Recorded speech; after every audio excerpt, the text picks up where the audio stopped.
Hello दोस्तों, राधे राधे। ग्रामीण teacher भर्ती 2026।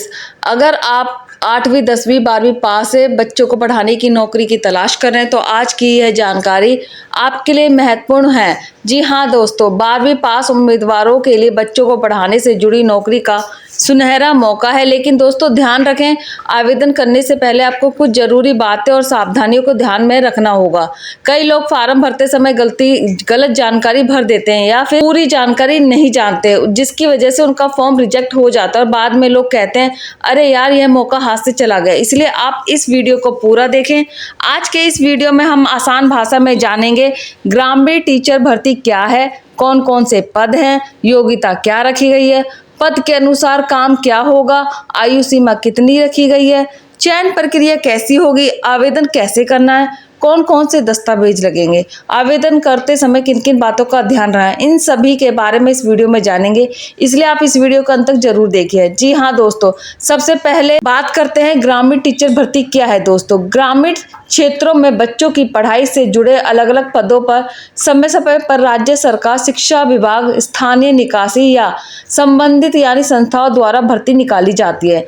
इन पदों का काम जैसे कि बच्चों को पढ़ाना, उनकी पढ़ाई में सहायता करना, उपस्थिति यानी शैक्षिक गतिविधियों से जुड़े आपको काम करने होते हैं। इसी के साथ ही दोस्तों बात करते हैं, आपको बता दें कि आपके लिए जरूरी बात क्या है, भर्ती में पद का नाम क्या हो सकता है। इसलिए इस वीडियो में बताए गए पदों की संख्या को किसी भी जानकारी को अधिकारी वेबसाइट का निश्चित पद ना समझें जब तक आपका नोटिफिकेशन जारी ना हो। तो इस बात का ध्यान रखें, आवेदन करने से पहले आपको ऑफिशियल वेबसाइट अवश्य चेक करना है। बाद में आपको जैसे ही फॉर्म भरना है या फिर आवेदन करना है। चलिए दोस्तों बात करते हैं पद, नाम और योग्यता के बारे में। यानी कि दोस्तों बात करते हैं पदों की। सबसे पहला पद है प्राथमिक शिक्षक या शिक्षक का पद का। इसमें योग्यता 12वीं पास रखी गई है। अगर आप 12वीं पास है तो इस पद के लिए अप्लाई कर सकते हैं। दोस्तों अगला जो पद है इसका नाम है शिक्षण सहायक या शिक्षक सहयोगी का पद। इसमें योग्यता 10वीं पास रखी गई है।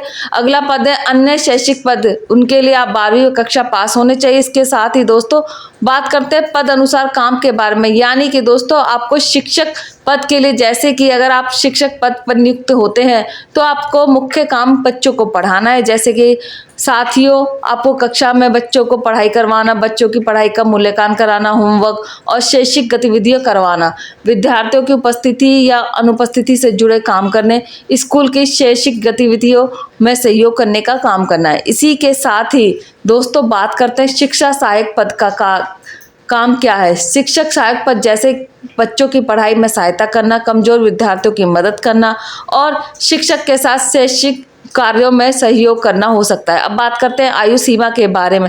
यानी कि दोस्तों इस प्रकार की भर्ती में आयु सीमा विभाग और पद के अनुसार अलग अलग हो सकती है। आमतौर पर दोस्तों सरकारी भर्तियों में न्यूनतम एज 18 साल हो सकती है। अधिकतम आयु भर्ती के नियम अनुसार तय होती है। अनुमानित मैं आपको एज लिमिट बता देती हूँ। 18 से 45 साल एज वाले इस कैंडिडेट है। महिला पुरुष दोनों इस भर्ती के लिए अप्लाई कर सकते हैं। सामान्य वर्ग ओबीसी, एससी, एसटी महिला उम्मीदवार को जो है अन्य आरक्षित वर्ग है उनको सरकार के नियम अनुसार छूट मिल सकती है। सही आयु सीमा, आयु की गणना और तारीख आधिकारिक वेबसाइट से ही जांचें।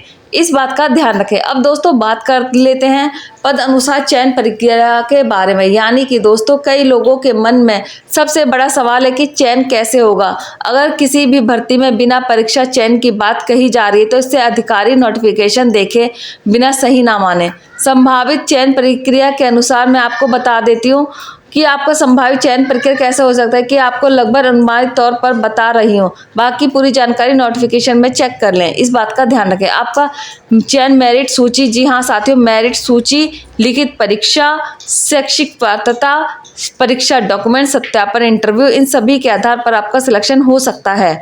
इसीलिए कोई भी परीक्षा नहीं होगी। जैसे कि जानकारी तभी सही माने तब अधिकारी भर्ती विज्ञापन में लिखित हो तो ठीक है। तो आप जैसे कि आवेदन से पहले ऑफिशियल वेबसाइट नोटिफिकेशन उसको जरूर देखें। दोस्तों बात करते हैं ग्रामीण टीचर भर्ती में आवेदन कैसे करें। अगर आप इस भर्ती के लिए ऑनलाइन आवेदन करना चाहते हैं तो सबसे पहले आपको शिक्षा विभाग की आधिकारिक वेबसाइट है उस पर जाना है। भर्ती का नोटिफिकेशन अच्छे से चेक करें, बाद में उसको अप्लाई करना है। तो भर्ती के नोटिफिकेशन चेक करें, अपनी योग्यता और आयु सीमा जांचें। उसके बाद दोस्तों अप्लाई ऑनलाइन के ऑप्शन पर क्लिक करके अपना नाम, जन्मतिथि, अन्य जानकारी फॉर्म के साथ सही तरीके से भर दें। आवश्यक डॉक्यूमेंट उनको भी अप्लाई करें। फॉर्म की अंतिम तिथि जानें और रसीद अपने पास सुरक्षित रख लें। इस प्रकार से ग्रामीण टीचर भर्ती में अप्लाई कर सकते हैं। दोस्तों, अगर वीडियो पसंद आए तो वीडियो को लाइक करें, चैनल को सब्सक्राइब। मिलते हैं नेक्स्ट वीडियो में किसी और टॉपिक पर। बाय दोस्तों।